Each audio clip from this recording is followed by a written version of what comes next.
విజయవాడ హైదరాబాద్ జాతీయ రహదారిపై రోడ్డు ప్రమాదం జరిగింది. రంగారెడ్డి జిల్లా బాటసింగారం వద్ద కారు లారీ ఢీకొన్నాయి. ప్రమాదంలో ముగ్గురు అక్కడికక్కడే మృత్యువాత పడగా మరో 5కి తీవ్ర గాయాలయ్యాయి.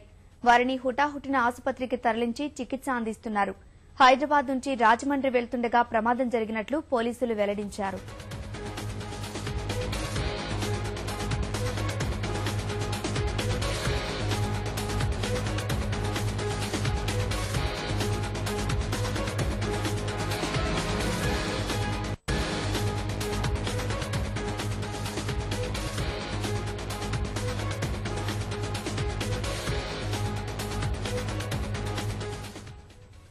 విజయవాడ హైదరాబాద్ జాతీయ రహదారిపై రోడ్డు ప్రమాదం జరిగింది.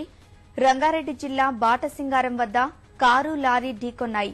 ప్రమాదంలో ముగ్గురు అక్కడికక్కడే మృత్యువాత పడగా మరో 5కి తీవ్ర గాయాలయ్యాయి. వారిని హుటాహుటిన ఆసుపత్రికి తరలించి చికిత్స అందిస్తున్నారు. హైదరాబాద్ నుంచి రాజమండ్రి వెళ్తుండగా ప్రమాదం జరిగినట్లు పోలీసులు వెల్లడించారు.